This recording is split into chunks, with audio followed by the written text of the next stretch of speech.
that I showed on that DVD about Abraham Hand. You know, I really admire this guy. You know, a young guy, got a master's degree, ended up in the Ministry of Education. You know, he could have had a very privileged life in Cambodia. He has chosen, because he's become a follower of Jesus, he's chosen to plant a church in the slums of Phnom Penh. And that's where he's chosen to plant his church, in the slums amongst the poor people. And now he's planting this church way out in the remote area of Cambodia where they don't have schooling, and it's a very remote, very poor Buddhist area. And already, as they've planted this church out in this area, they've got a church of about 70 people who've become Christians. Very effective ministry this guy has. And I think it's a fantastic privilege that we have, that we can partner with them to help in working amongst the poor people of Phnom Penh and in the school district. So I just want to encourage you, if you have been thinking about and praying about giving towards this project, I want to encourage you to do so. And build up that support that we've got for this work in Cambodia. Secondly, the question, who are the sick and needy in our society?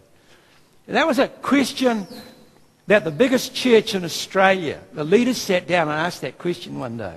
Now, I don't know whether you know what the biggest church in Australia is. It really surprised me when I read this some time back. The Wesley Central Mission Church in Sydney is the biggest church in Australia by far. Do you know they have a budget of $150 million a year? They've got 3,500 full-time staff in this church. Amazing, isn't it? They run 56 church services every week. 56. And I was thinking, we actually run about 4 with the senior service. We're getting there, but we're not running 56. 56 church services a week, this church. And they believe that their task is to help people to find God, but part of that task of helping people to find God is to minister to the poor.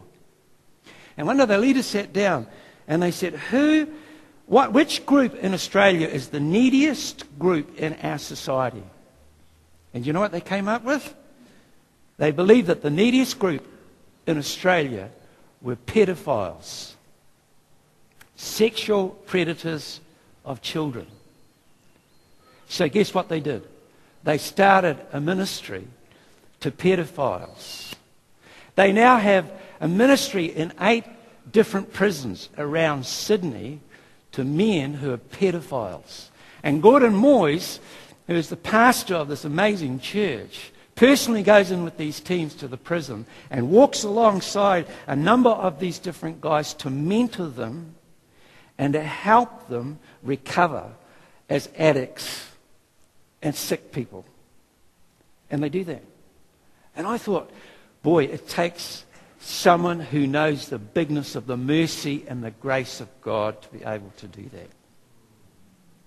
I just think fantastic, isn't it? It's amazing what God calls different people to. We're all wired up different, and God calls us to many different things. Thanks, Nelson.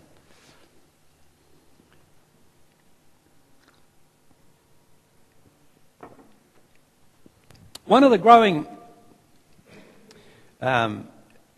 issues that we're facing right here in our church and in our society right now is the growing issue of mood disorders or mental illnesses.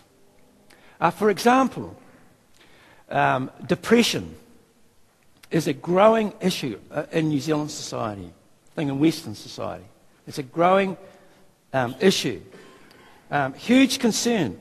In one of the latest Challenge Weeklies, which I think was just a couple of weeks ago, there was an article in the Challenge Weekly about the growing number, especially of young mums, who are suffering stress and depression.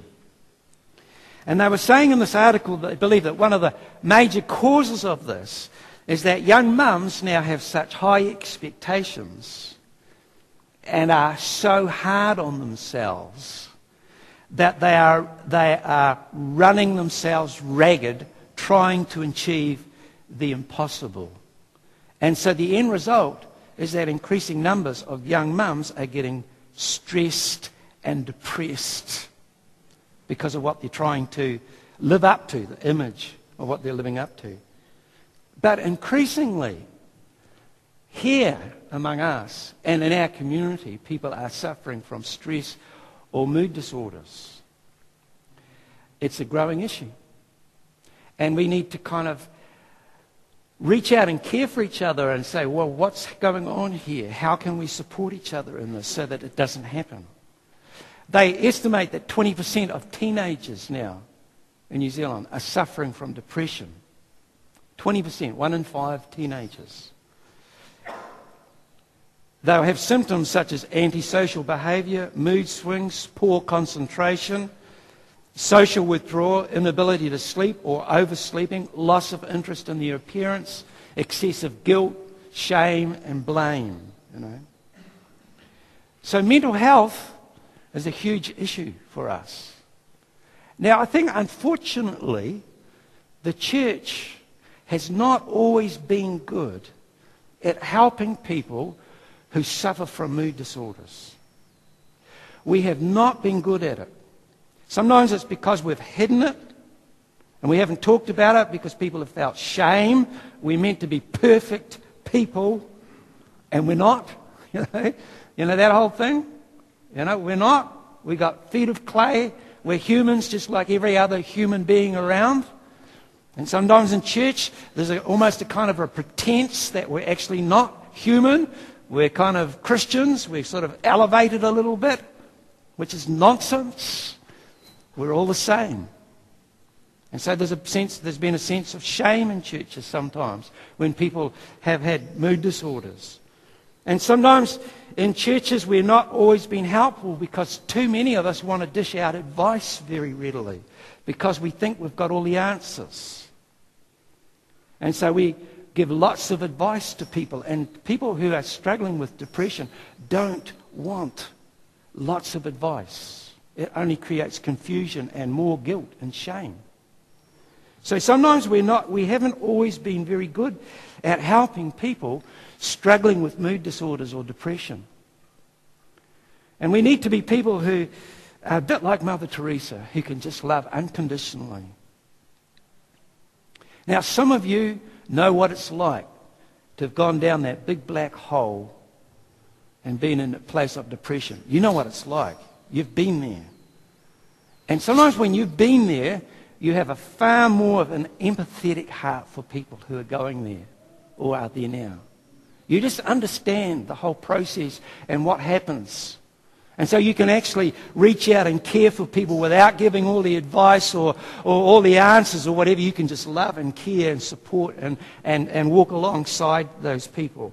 Paul wrote in 2 Corinthians chapter 1, "Praise be to the God and Father of our Lord Jesus Christ, the Father of compassion and the God of comfort, who comforts us all in our troubles, so that we can comfort those in any trouble with the comfort we ourselves have received from God."